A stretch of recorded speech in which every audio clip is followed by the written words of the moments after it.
Dans son programme dénommé Bonne gouvernance locale dans les régions du Sud, le Forum civil a mis en place un système de contrôle appelé certification citoyenne. Ce concept est un instrument d'appréciation constructive de la gestion municipale. Il concerne l'ensemble des maires des 10 communes du Sud qui ont bien voulu être contrôlés par le Forum civil. Les maires les plus distingués ont été récompensés pour leur gestion des affaires municipales. Je suis élu en 2009 comme premier maire de la commune de Pata. Si aujourd'hui, en 2017, je reçois une distinction sur la bonne gouvernance, je pense que c'est motif de satisfaction. La bonne gouvernance, c'est une obligation. Nous sommes élus, nous ne sommes pas les meilleurs, mais nous sommes élus pour travailler avec la population.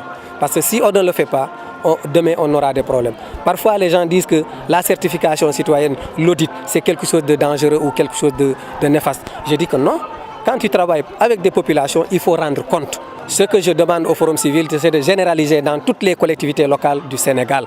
Parce qu'une seule commune qui émerge n'arrange pas le Sénégal. Il faut que l'ensemble des 557 collectivités locales du Sénégal puissent quand même faire de la bonne gouvernance. Parce que la bonne gouvernance qui nous aide, c'est la bonne gouvernance qui diminue les problèmes dans les collectivités locales.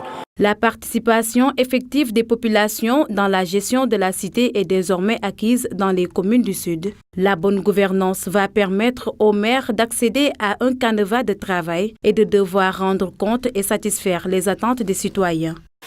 Ce qui nous a et nous continue de nous motiver, de nous donner cette fierté, c'est de participer humblement, de façon bénévole, parce qu'on n'est pas une ONG, le Forum c'est une association.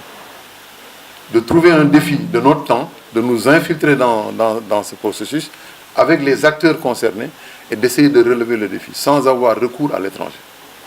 Nous ne ménagerons aucun effort dans cette voie parce que jusqu'ici, toutes nos ressources ont été orientées vers les premières expériences, de 2008 à aujourd'hui. On en a fait la priorité dans notre plan stratégique. L'AMS vient nous conforter, consolider dans cette posture.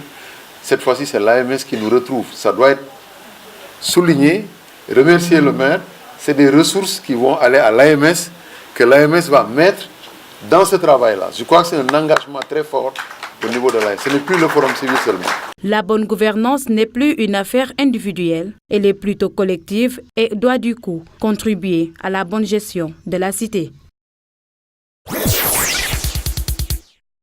La certification citoyenne qui est un outil mis en place par le Forum civil et qui consiste donc à mettre en place une plateforme d'échange, d'évaluation, de suivi et de sanctions aussi, où les citoyens sont les maîtres d'œuvre et où la collectivité locale, à travers son maire et son équipe municipale, son administration, s'adonne donc à cet échange et accepte que la gestion municipale soit passée au peigne fin.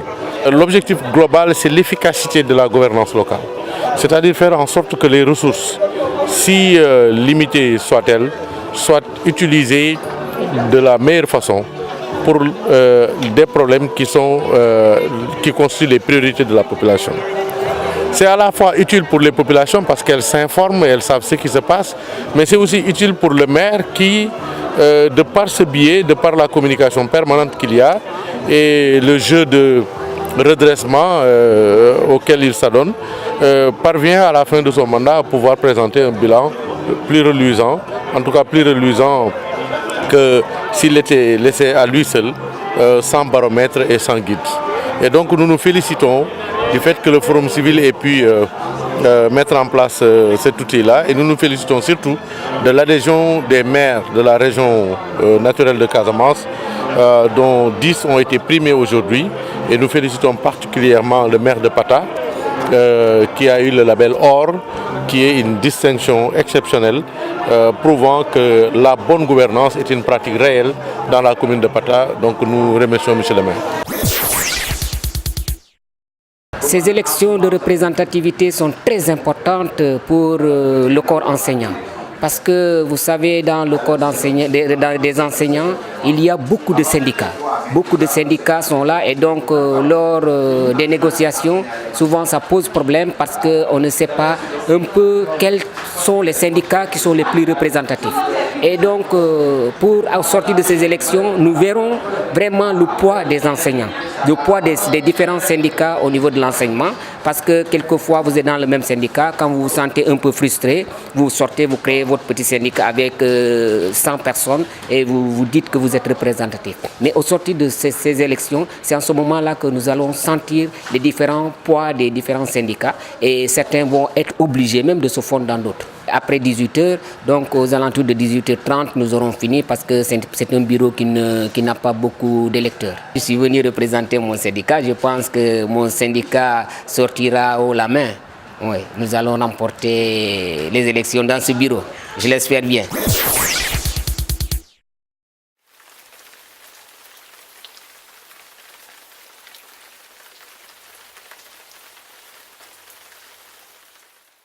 Ce n'est pas par rapport à Ziguinchor seulement, c'est par rapport à l'accès au reste du pays. C'est-à-dire que Marsassoum constitue un raccourci. Marsassoum, d'abord historiquement, c'est un lieu historique parce qu'on ne peut pas parler d'Assane Seck sans parler de Marsassoum. On ne peut pas parler de Lamine Camara sans parler de Marsassoum. On ne peut pas parler de festival culturel sans parler de Marsassoum. On ne peut pas parler d'Ablaye Sidibé sans parler de Marsassoum. On ne peut pas parler de la vie politique au Sénégal sans parler de Marsassoum. Marsassoum est un centre historique, religieux, politique.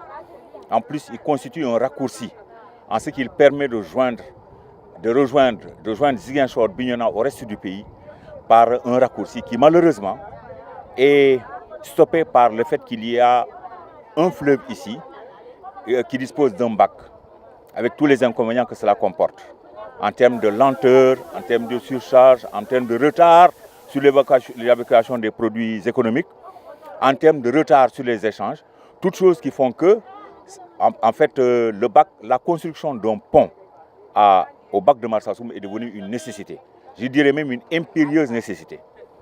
Par exemple, s'il y avait aujourd'hui un pont ici, un véhicule qui devrait aller à Dakar n'aurait même pas besoin de passer par la nationale. Il suffit de passer de Ziguinchor à Bignona, de Bignona dans le raccourci là, on est à Sédhiou et on atteint directement Kolda.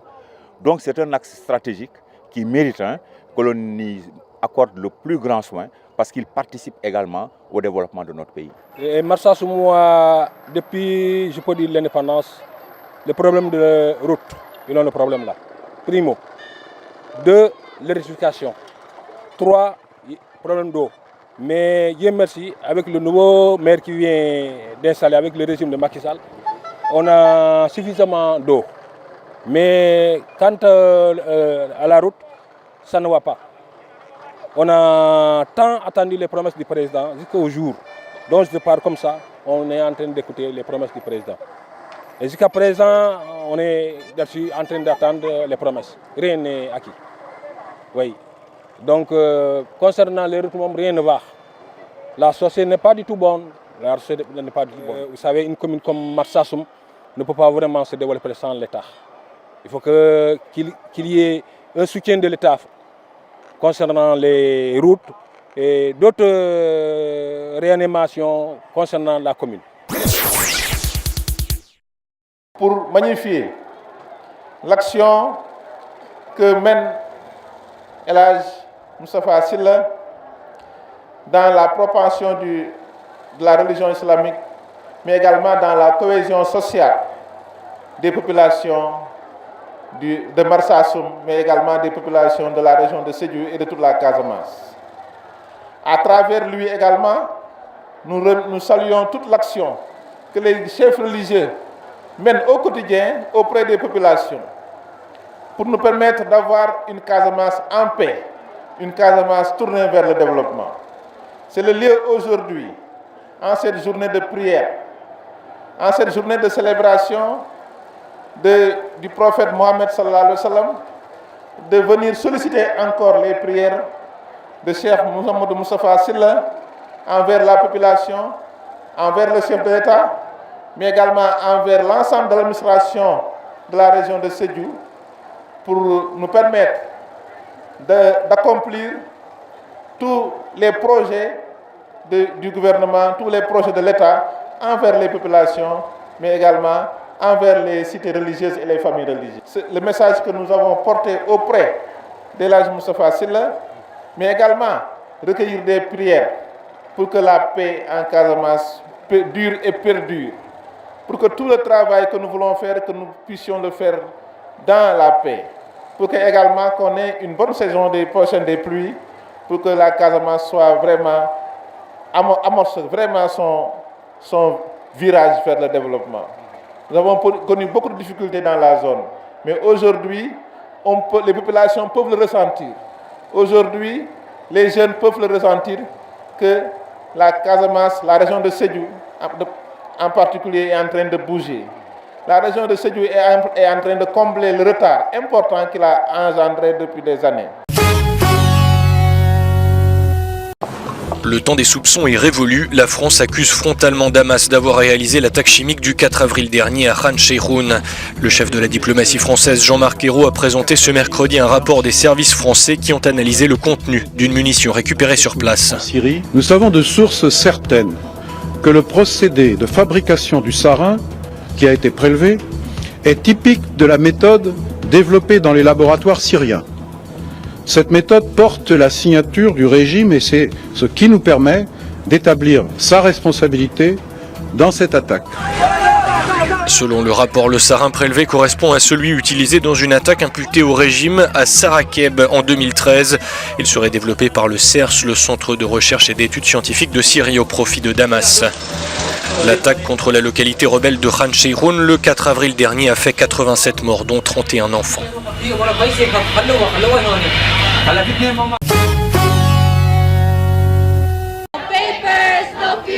C'est un nouveau camouflet pour la réforme migratoire de Donald Trump. Un juge de San Francisco interdit à la Maison-Blanche de suspendre les subventions fédérales aux collectivités qui s'opposent à sa politique. Le président américain voulait les faire plier en leur coupant les vivres. Plus de 200 villes, dites sanctuaires, dont New York, Boston ou encore Los Angeles, refusent en effet de s'en prendre à leurs 11 millions de sans-papiers. Ce n'est pas la première fois que le président des États-Unis voit sa réforme migratoire retoquée par la justice. Une réforme qu'il doit repenser, tout comme il doit repenser la construction du mur avec le Mexique, que l'opposition démocrate refuse de financer. Le mur va être construit, dit-il. Il va empêcher beaucoup de gens d'entrer, ça aura un énorme impact sur le trafic d'êtres humains, qui est un gros problème dans le monde, un problème dont personne ne parle. Mais c'est un problème qui est sans doute bien plus grave qu'il ne l'a jamais été dans l'histoire du monde. D'ici vendredi, le Congrès doit adopter le budget fédéral. La minorité démocrate du Sénat dispose d'un pouvoir effectif d'obstruction et menace de l'utiliser si le président américain inclut des crédits pour financer la construction de son mur avec le Mexique.